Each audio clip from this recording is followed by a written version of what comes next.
Welcome back to Trending in Education. Mike Palmer here. Very happy to be joined by a fellow podcaster and someone who's looking at the future of learning and education, Dr. Bernard Bull, the President of Goddard College and the host of EDU Futures podcast. Bernard, welcome to Trending in Education. Thanks. I'm excited to be here. Yeah, and as I was mentioning right before we got started here, I just binged a bit on your podcast, which is really wonderful. And I think if I'm a Pinot Noir, you're a Cabernet. I like different varietals, but I think really interesting stuff going on and some good overlap. So I'm really excited to have you on here to kind of drive on the conversation. I would love to just get some initial thinking from you around what's going to emerge out of the transformation we've been experiencing in light of the pandemic, because, as someone who can wear multiple hats, looking at the future of higher education, as a president of Goddard College, as someone who does a future-facing podcast, and then someone who's in your storied career where you've sort of explored all sorts of dimensions of the educational ecosystem. Any initial thoughts? Specific to COVID or just in general? Just in general, but then, I imagine COVID may weave its way into at least the next few years.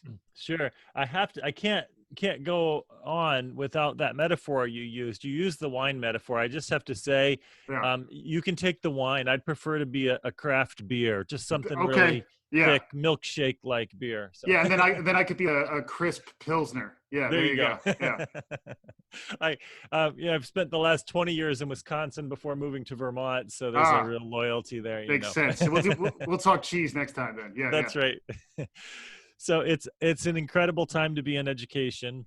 I've said it, and maybe it's almost become cliche, but I really do see this as sort of a Wild West era of education. There's so much happening, everything from the regulatory front to academic innovation to throw in a little global pandemic, and you really have a party.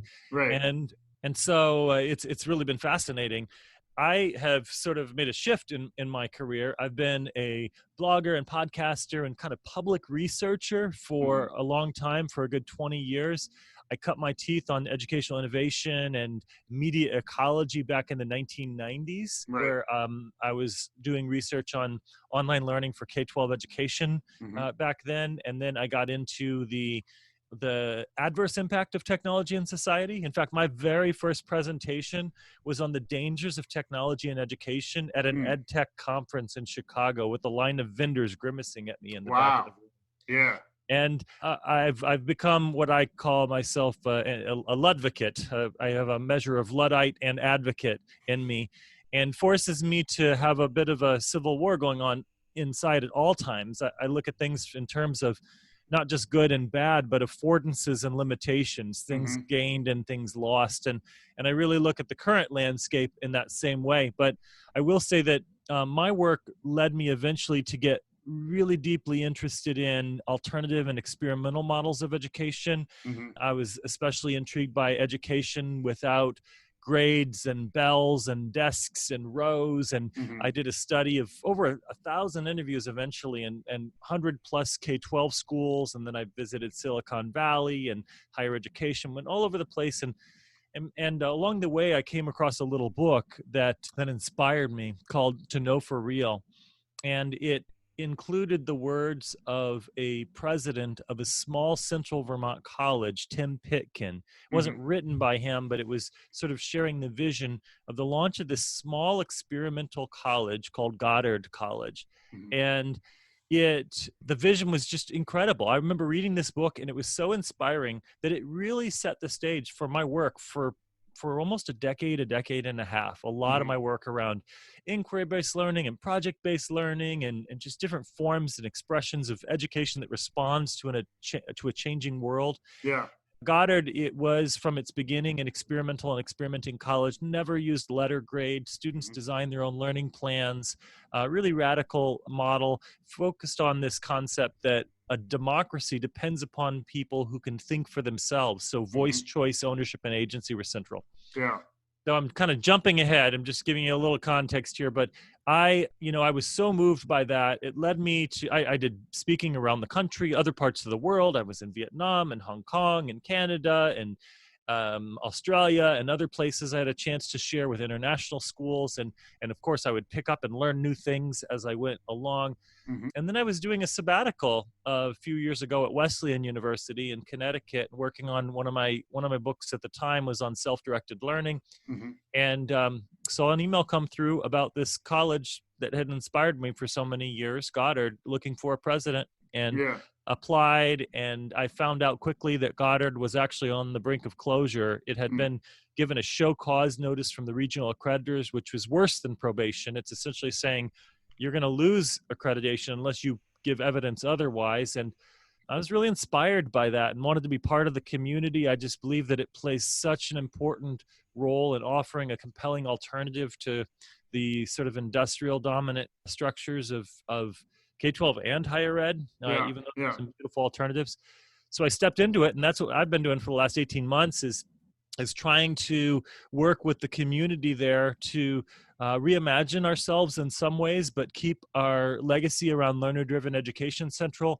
We did have, financial issues that were quite significant. We're working through. We're still doing fundraising, but we've built a viable financial model. I believe we're really close. In the middle of a major fundraising campaign to raise $4 million in the next 60 days or less, and doing some really interesting work. And then all of that's happening, and lo and behold, a global pandemic emerges. Right. So nothing like an academic turnaround with a little pandemic thrown into it. And and so that has definitely changed the nature of fundraising. And we've had to make some changes. In fact, we made an early decision to go virtual for the fall, but that's been a little bit complicated because the U.S. Department of Ed at the time had released a message noting it was okay for us to do that, for colleges to do that. But then later they released another document that said that permission expired in June. So we're still waiting to see. I'm hoping to find out any day what will happen. That will have a big impact on how we respond. And it really is. I think you and we touched base before, and I was sharing that I believe that leadership in education and anywhere, I buy into Annie Duke's concept, which is that leadership is more like poker than chess, because chess, if you play every move perfectly, you're likely to win. Right. And in poker, you have to play your hand, and you can play your hand perfectly and still lose. Right. And not that education is just a game. I mean, games can be real and serious, Yeah. but it's definitely that way. And I'm doing a lot of scenario planning, a lot of thinking about the future of education. In fact, this morning, and it wasn't in anticipation for this interview, but I was playing around, and I started making a list of 30 very speculative predictions for education in a post-COVID context. Wow. And I'm really putting myself out there. So these are predictions, things that I think will happen within 365 days from today. Wow. That's amazing. I mean, we'd love to get a few of them in there.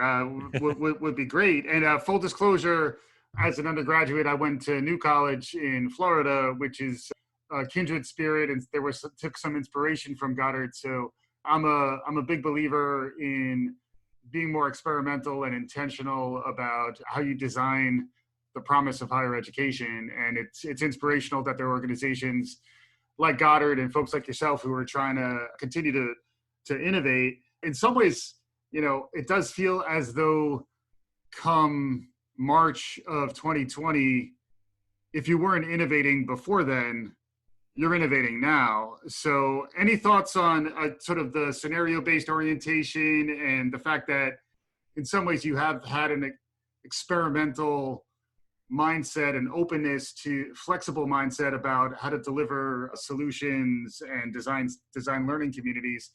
Any thoughts on how that, your background kind of set you up for success, or at least advice for others who are trying to think about, scenario-based conceptions of what's coming down the pike? Yeah, I'm a big fan of scenario planning, and there so many resources people can check out. But in scenario planning, you get to know yourself, and you sort of study your context and identify context context-specific traits, like our financial situation and other kinds of things, the profile of our students. And then from there, you go into this phase of looking at what are the external forces, many of which I have no control over or limited control over, that I need to be thinking about. And then based upon those, really narrowing it down to what are the two most significant external forces likely to impact us right now. And then you can develop this sort of grid, right? And and from that grid, you can tell 4 stories based upon it. For example, for us at Goddard, as we were thinking about the fall, we thought, okay, we don't know if we're going to be able to do online or in person. And we're all low residency, just for those who are listening. So our students only come for 10 days at a time a semester. So we're not like the traditional residential college. But we thought, okay, we're going to be able to do those residencies in the fall, because our first ones start in July already, early July. Right. Or not. So one of the forces that we have some control over, but we didn't know, is online versus in person for that residency.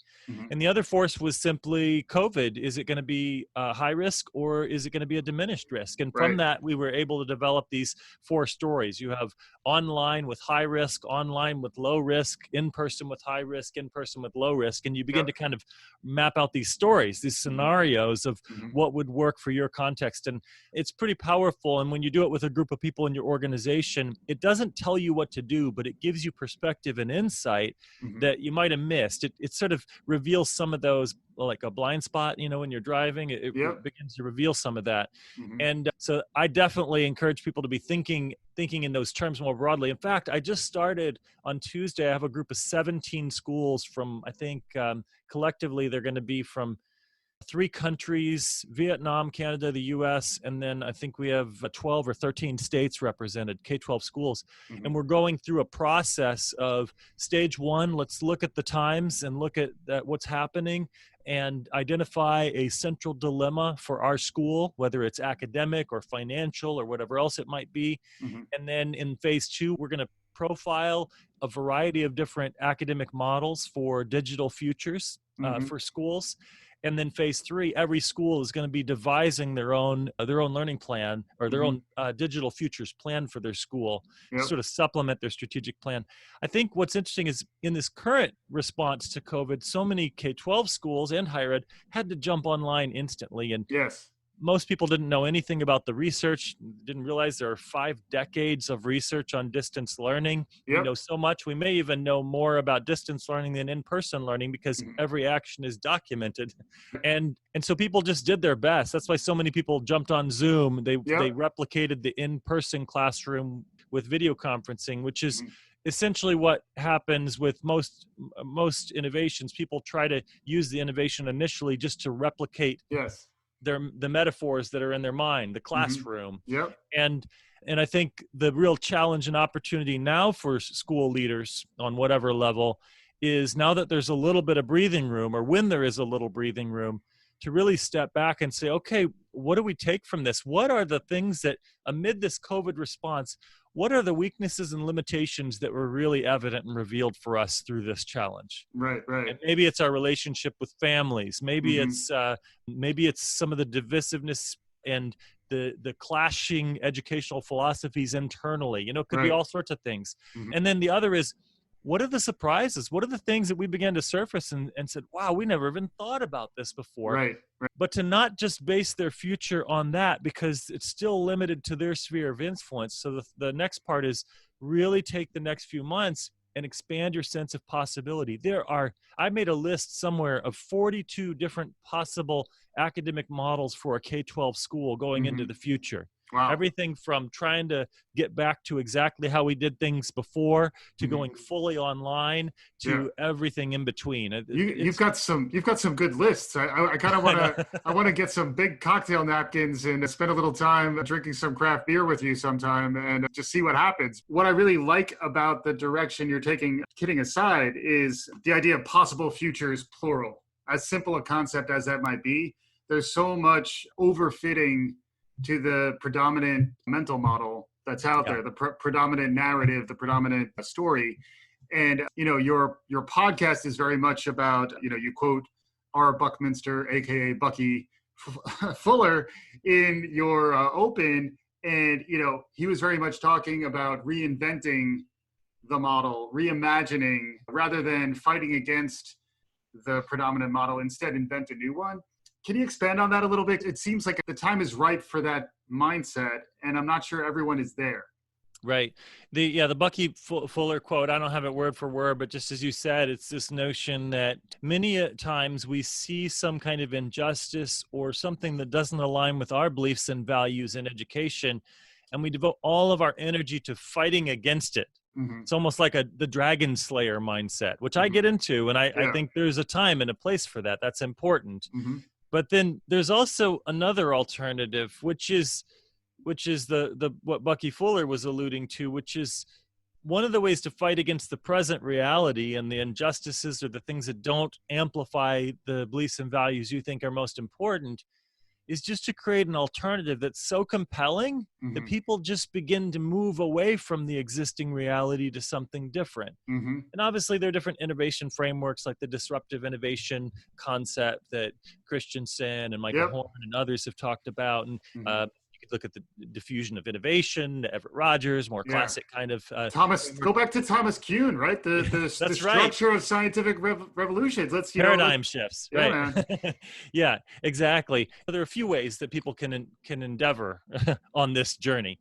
One is we can travel widely, and I mean that figuratively and literally. Maybe not in these days, travel widely, but travel widely in the sense that it's really hard to imagine possibilities if you've never seen them or experienced them. Mm-hmm. For example, when I was first advocating for schools to consider the possibility of project-based learning, so often people would hear the story of project-based learning, and then they'd say, well, that would never happen in my school, with my students, with my teachers, with our administrators, with something, our parents. And so the only way I found to really get through that was to say, let's go spend some time, either virtually or in person, and give them an experience where either they get to experience it themselves or they get to see it firsthand. And all of a sudden they begin to see, oh, wait a second, they didn't create this by just putting it on top of what we do normally. They created something new. I always say that the most innovative schools create what I call unavoidable, undeniable school shaping concepts, meaning that it's like if you're a project-based school, you're all in on it, and you can't be a teacher in that school and not be an advocate of project-based learning. And people say, well, why not? You can close your door and do your own thing. And my response is, no, you can't, because they've gotten rid of doors. I mean, in some of these places, they've literally changed the architecture sometimes to embody. So to give people a sense of really just completely stepping out of their existing paradigm, right? As you mentioned before, and seeing it firsthand, that's definitely one possibility. And I think for most in education, that's probably the most likely path forward for those who are going to create something new. Most innovation is really, right, it's the art of hiding your sources, creativity. So you get lots of sources and then you put it in a blender and you come up with something that's unique for your context. Then there is the rare innovator and change agent who doesn't necessarily just look at what others are doing, but they start with a set of values that they really want to amplify. And maybe it's, I really want people to graduate who have a deep sense of agency and an understanding of both individual and collective action. Like maybe that's what their value is. And from that, they really just find a way to throw off everything, and they engage in different creative exercises to say, okay, if there were no limits, what kind of learning community would we create that was centered around this one core value? And I think that's a really powerful activity. And even if some say, well, wait a second, all the regulations, all the rules, I could never do that. The exercise itself is really powerful, because then once you get that grand picture, even if you can't make that happen, you can pare it back a little bit and say, okay, well, what if I take it back a step or 2 steps or 3 steps until we get something that maybe can work within the existing structure enough to move forward for the present? Yeah, that makes sense. And it reminds me of a couple of concepts. On the one hand, it's design thinking, and thinking of the system. And then the other, it's just understanding the fundamental power of culture. So if you could create a culture that encourages diverse perspectives and then is encouraged to brainstorm about possible solutions, then it just becomes a problem of idea selection and resourcing. But I think frequently when you don't allow for that openness around the thinking, it creates a stifling of potential innovation within an organization or within a culture. As someone who's really come at this problem from a bunch of different angles and talked to different experts and leaders in many different aspects of education, do you think this pandemic that we're in is a watershed moment? Do you think that coming out of this will never quite go back to where we were before, or is it too up in the air, or is that just one of possible futures for us to think about?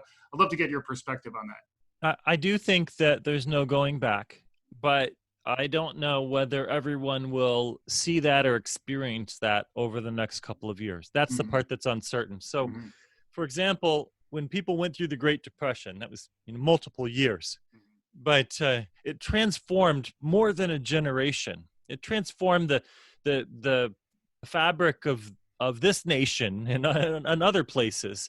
And there are influences that are present even today, even if not everyone recognizes that the influence started back with the Great Depression. Yep. But one example might be the way in which it changed the buying habits and people's relationship with money and the like, and how people can still hear stories of grandparents or others and how frugal they were. And right. I always think the irony that Mr. Potato Head was created, right post Great Depression, and it was literally branded as any food can make a funny-faced man. Well, just as they're teaching people to be frugal with their food, they come out with a toy, to play with it, which didn't work out well. They actually had to create a fake potato to expand market share. But I think, the Great Depression, it had this impact. I don't know. Certainly people realized that at the time. But if you go maybe 10 years after the Great Depression, you ask people, so how did it change your life? Some people might have said, well, things generally are getting back to normal. Like some might have seen it that way, but when we look at it on the macro level, it absolutely wasn't. That's not accurate, right? There's a lot of change. Yeah. So I think that's probably the same thing with this. And there's obviously a social and psychological component to what people are experiencing. Our relationship with travel and with space, our understanding of risk and health is going to be shifted and changed. And even in subtle, even sort of subconscious ways, it's going to influence our behaviors, some people's behaviors more than others. And even for those who become radical risk takers, it might be influencing them as reacting in the opposite direction. Right. So I think there's no question in my mind that there's no going back, that we're moving into a new future, a new normal, different possibilities. And where that goes is definitely up in the air. I did mention I played around with some projections. Yeah, I'd love to hear a few if you want to, know. And some of them seem really subtle at first. But for example, the notion of homeschooling, about 3 to 4%, less than 4%, closer to 3% of school-age children homeschool in the United States today. Yep. Well, Jerry Mintz of the Alternative Education Research Organization and a Goddard alum, he once said, overnight, homeschooling went from 3% to 99%. Well, some may challenge that and say that it really wasn't, it was schooling from home, but it wasn't homeschooling. Regardless, it was a shift. And I do suspect, for example, that there are families who've experienced this and they like it. Yeah. They really resonate with it. And so I think we could see over the next year a doubling of homeschooling. So go from 3% to 6% or something like that. I like, by the way, I like these are measurable, and for return engagement, we could go back to the transcript and hold you accountable. That's right. So good job by you. Yeah. Yes. And I'm doing it because I do a lot of forecasting. In fact, I teach a doctoral course on futures and forecasting, and I approach forecasting in a couple of ways. One is I do really careful study over days, weeks, and months. I used to work with different clients and help them prepare for future changes, whether they're schools or different nonprofits or foundations.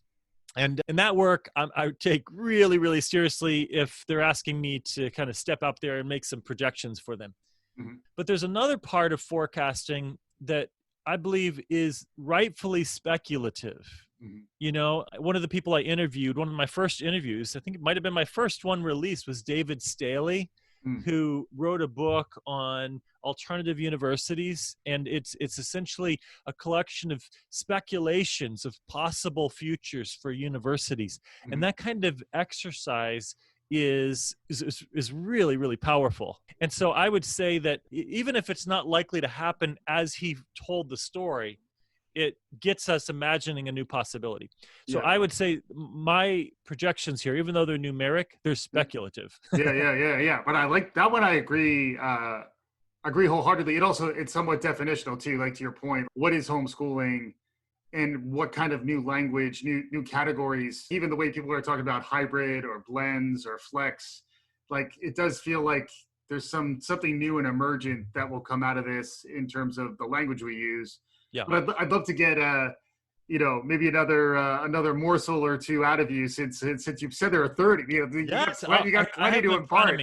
Awesome.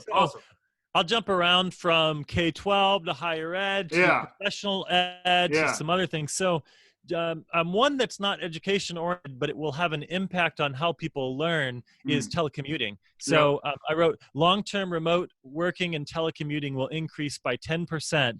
Compared to the numbers reported just prior to the spread of COVID in the U.S. Right.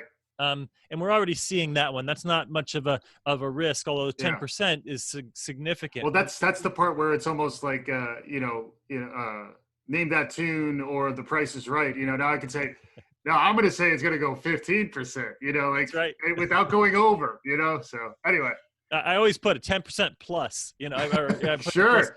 But I mean, we're already hearing places, Facebook and Twitter and other places like that are saying, hey, we don't need to come back, or we can be flexible, and I think we're going to see more of that, especially in sectors that don't ultimately depend upon people being in person. And if this grand experiment in remote working pans out, and the research for quite a while has shown that in many cases productivity increases with remote working anyway.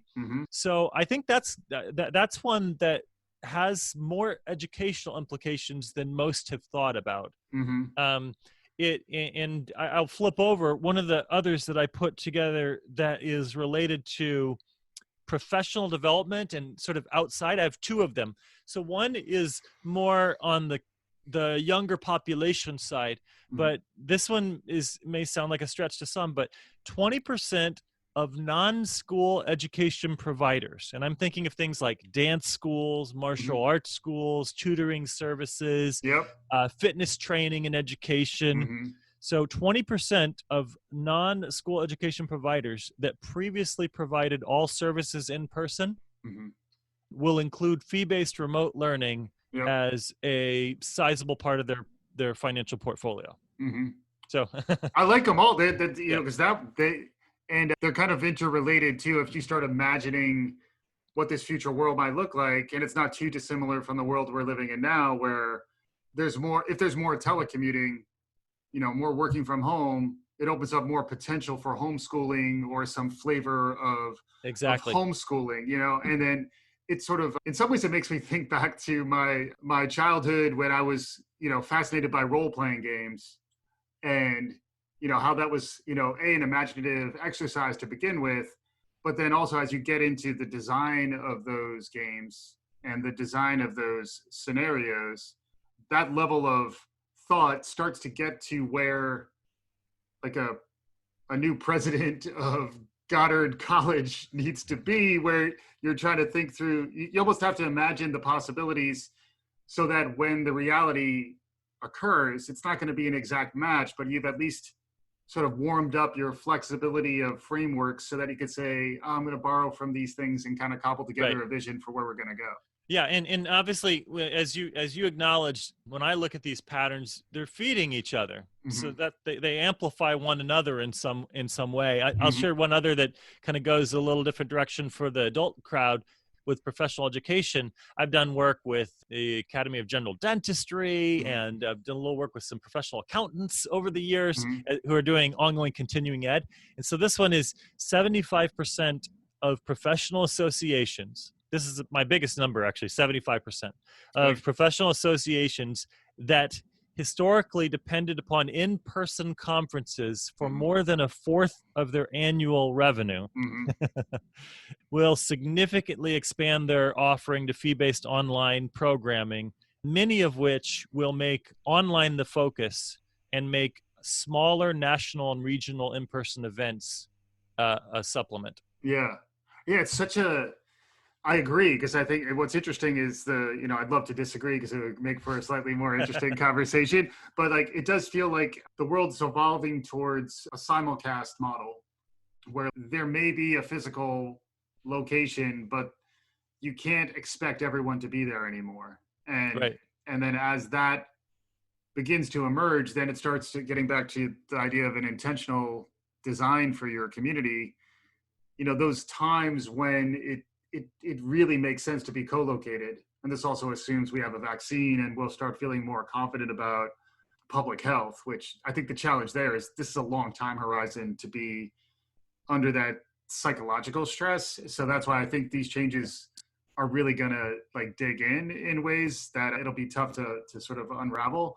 But it does feel like the idea of physical co-location, which was very central to many of the mental models that emerged even out of the 19th century and earlier, is now almost forced to be the second part of the conversation where, if you want to be inclusive, if you want to reach the broadest population, if you want to be most resilient in light of public health concerns, making the remote experience, the online experience, I still think the language needs to be better, because I think distance learning feels less engaged, less emotionally connected than I think really good e-learning is. But it does feel like we're going to enter this phase where thoughtful design about how it feels to be a participant from her own home who still achieves a lot of the values, that gets a sense of the values, gets a sense of the community, a lot of the things, almost the more ineffable parts about what the higher ed experience is about. Try to translate that into a sort of a blended model, I think will be really intriguing. And then it sounds as though Goddard has done that to a certain extent, right? So you have this intensive co-located. Can you expand on that a little bit? Because I think that might be an interesting dimension. So at Goddard, the way that the dominant educational model right now is that learners, we have a variety of programs. We have one of the top 10 MFA in writing programs in the nation for low residency, and some incredible authors.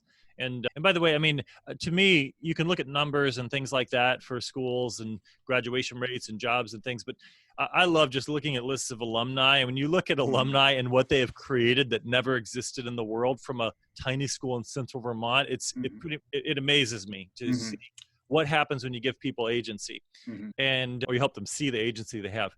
So what happens is students across different programs, you have undergraduate, graduate, different programs, individualized and undergrad and grad, so they can kind of make their own curriculum. So they apply, they get accepted, they show up for a 10-day in-person residency, either on the West Coast or in Vermont, typically. Although this round, we're planning on doing that virtually, but in real time. And during that time, it's like a intense conference from like 7 in the morning until midnight almost, with not just academic kinds of exercises, but there's like there are open mic nights, there are poetry readings, there are learner organized events, there are faculty leading workshops on different research strategies and practices, and in the beginning of the week there's a graduation, and every student is valedictorian of their own curriculum. Every student has a chance at the mic during graduation, and and people speak about them, and they speak about their work and passions. It's so moving. It's night and day different from the sort of factory of walking up and getting a diploma. Right. And so students all have to present their work before they graduate too. So you get to see these incredible projects. The students leave, we do this incredible conference-like experience for the upcoming days. people get to know each other, and then they get assigned an advisor. In many of our programs, one student works with one faculty member for all credits, for 12 or 15 credits. In other Mm-hmm. programs, they do get multiple faculty members, but they meet with their advisor, they get to know them, and then the students devise a learning plan, a study plan for themselves. They decide what they're going to read or study. They decide their goals to a large extent. They have a lot of flexibility, and they get feedback from their advisor, their mentor, and then they leave campus. And for the rest of the semester, they're working on that, and they're touching base with them. We don't use a learning management system, but some use Google Classroom a little bit, but Mm-hmm. we use video conferencing, Yep. telephone. If they Mm-hmm. live near each other, they'll connect in person. They do all this work. They submit packets of work 3 to 5 times a semester, and they get really detailed, rich narrative feedback most of the time. Mm-hmm. No grades, because it's all about learning versus earning. Yeah. And then they come back the next semester and they do it all over again. Yeah. So it's a pretty interesting, really deep learning that happens. And it's, in essence, it is a blend of in-person and remote already, right? If right. It is 10 days, the remainder of the semester is distance. And in some ways that makes the planning exercise to pivot, then it's more, obviously you were intentional, or Goddard is intentional about that sort of co-located, when everyone's in the same place. Right. There's some ritual and ceremony, and it's important, and it's a really life-changing, intense period. But then the rest is individualized. It makes the new design more focused on, okay, how do we take that 10-day experience and move that online? But then the rest of your semester was already sort of pandemic proof. That's right. Yeah, definitely. I think in many ways, of course, as pandemic proof as it can be when people are losing jobs and have family members ill and those kinds of things. But because obviously some found these last months to be invigorating, and they dove in and they're writing a novel in a semester. Sure. And others are attending to, they have their children in their home, or elderly loved ones, some who have passed away and they can't even see them. And so, there's a real mix there, but definitely in some ways we had a head start on other schools. And other than the new students, many had the ritual. They had a sense of how this worked. It's definitely a promising model. By the way, Goddard's low residency was the first low residency program in the nation. It was created by Evelyn Bates, assistant. I think she was assistant to the president. I actually just reread her thesis from the University of Chicago, where she proposed this model to be done at Goddard. She was working at Goddard and did her graduate studies at University of Chicago and brought it back. And it became the first low residency model in the nation. And now, how many hundreds do we have in higher education? And can you clarify for folks who may not know what qualifies as low residency? Yeah, so low residency is this notion of coming to campus for short, intensive periods and doing the remainder of your learning remotely. So it can be either a concentrated 1 to however many weeks, once a year, once a semester. Another low residency derivation would be the weekend residency, where you come for a day or two, a month, or a weekend, and then you do the rest remotely. That's interesting. Yeah, it does remind me also, I'm in New York City, and in essence, K-12 is going to need to go low residency in a lot of places now too, in terms of, being in some days, split cohorts so that you can adopt the social distancing in these sort of denser school environments. That's why I do think, having the experience of being experimental and flexible in your understanding of what higher education is, understanding that, delivering on the mission and the promise, there's many different tactics, Kit, that can achieve those things. I think that's the type of mindset that everyone needs now. Like I like to say, like I've been 20 years of my career, I've been an ad hoc instructional designer. And now I feel like the rest of the world has caught up to me, because it's going to be all instructional design all the time. And it's going to be against sort of a very dynamic set of environmental variables that are probably going to be constantly changing. This has been an amazing conversation, Bernard. Really appreciate your time. as we're heading towards the close, in the next, say, 5-10 minutes, I'd love to see how you can start to knit some of your 30 predictions together into maybe a little more of a narrative, or maybe a few narratives around what the future might look like. If we're telling the story, let's take your 365 days from now.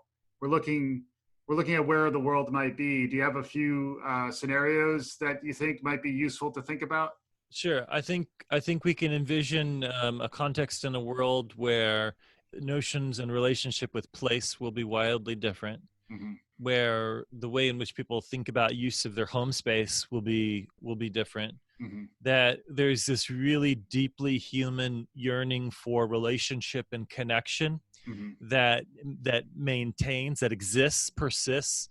And some will seek that out by trying to replicate pre-COVID times and contexts, and others will be creating new models and modalities of that. Mm-hmm. There's also a taste of a kind of freedom and autonomy that's been experienced for some amid COVID, Mm-hmm. and that's going to express itself in new ways educationally as well. Mm-hmm. And so definitely we've talked about the idea of online learning and blended learning, Mm-hmm. and we are going to be seeing in 365 days a far more blended living than just blended learning. So blended between digital experiences and in-person experiences, and not just going online for email and work-related tasks and some YouTube videos and your favorite entertainment source, Mm-hmm. but one that will have a much more deepened, nuanced sense of, for example, internships and experiential learning are valuable. And we think of apprenticeship models, and I would expect that within a year we'll see new experiments of digital and virtual apprenticeships Mm-hmm. that maintain deep relationship and personalized learning. But what about an apprentice for future apprenticeships for podcasters and for educators and for people working in media and marketing? That lends itself toward apprenticeships. We've already seen a lot of that. I also think that alongside this future, we are going to see growth and expansion of kind of gig economy and solopreneurs. You mentioned your work in instructional design. I do think we're going to see increased investment in outsourced help and consulting for K-12 and higher education. Yep. I actually have those in my predictions of percentage increases on K-12 and higher ed for uses of the like. And obviously, a lot of those investments are going to be around professional development, academic innovation, IT, fundraising, enrollment, things like that. So with all of that is also the possibility, though, of new inequities that will become evident to us.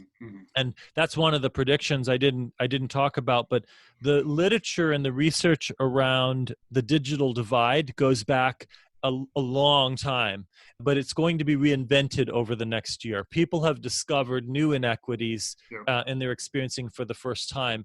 And, the way that we talk and think about diversity, equity, and inclusion has just drastically changed, even in the last 5 to 10 years. Yes. So we're going to have to see that whole conversation of the digital divide revisited around lenses of languages like anti-racism and white privilege and white supremacy and vocabulary that really wasn't being used to talk about such matters as much in many circles a decade ago. And so I think it's going to be a wild ride. And, Get your seatbelts, strap in. But I keep coming back. So previously, my favorite quote on my signature was William Gibson. The future is here now. It's just not very evenly distributed.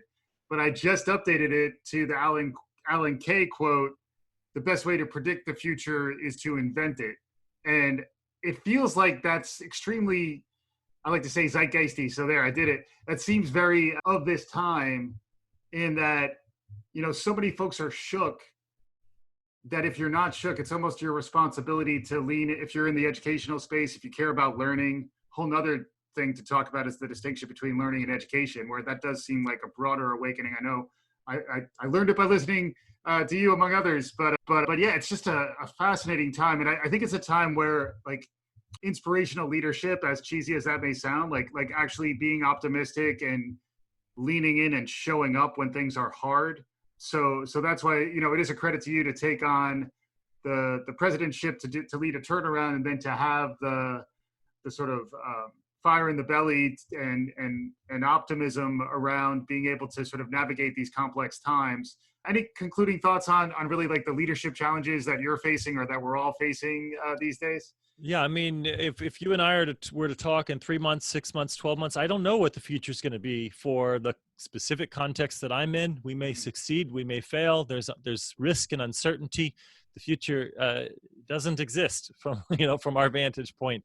And so I do love that adjustment to your quote. I think that's a beautiful one. I know some attribute it to Abraham Lincoln and other people too, right? Yeah. And I think it's a beautiful thing. I had a conversation with a friend a number of years ago, and she and I would have these really great kind of bantering conversations, friendly debates, and just to challenge each other to think differently. And one time she said to me, "Yeah, that's great. Bernard would have us believe that unicorns exist." And I had this inspiration. So I went over to one of my favorite websites for hiring contracted graphic designers, and I posted an idea. And I had a guy actually who has done a lot of the graphic designs for Stephen King novels. Yeah. And he a lot of the people do this kind of gig thing just to stay sharp in between projects, Yeah. And he took me up on it. And it's like a picture of these two scientists in their coats in a lab. And it's like Acne DNA or something like that, or Acne genetics lab. And there's a guy who has in a glass jar, he has a living unicorn, and he points at it and says, "See, I told you that unicorns could exist." So as opposed to this notion that, okay, they don't exist, end of story, let's move on, there is an opportunity. Of course, there's a reality that we kind of have to align with, so we're not just crashing into walls, but there also are ways to create doors in walls. It takes some work and some effort and some deconstructing and reconstructing, but I think that's a real opportunity for us to lean into that and try to co-create something that's better, more hopeful, more humane, and more inspiring than what we have now. Wonderful words from a really visionary thinker. Recommend folks listen to EDU Futures, which is Dr. Bernard Bull's podcast. Also, if you want to learn more about Goddard College, where do you go? Yeah, you can just go to goddard.edu, and I hope you don't mind. I have to put the plug in. As a president in the middle of a fundraising campaign, you can also go to goddard.edu/together, the number 4 Goddard, and there's a place where you can support if you wanted to. Yeah, it is that time where the dollars are tight, so it's important to think about that, and it's great to support something if you do believe in the mission. Generally, my take has been, just like any organization, a university with a mission who's intentional about how it's charting its path has so much of a better prognosis than the universities that don't. So I do feel like you're in a good position in that you kind of know where you are, you know who you are, you know where you want to go in these crazy times. Dr. Bernard Bull, thanks very much for joining. Appreciate your contribution. And thanks to everyone for listening. We'll be back again soon on Trending in Education.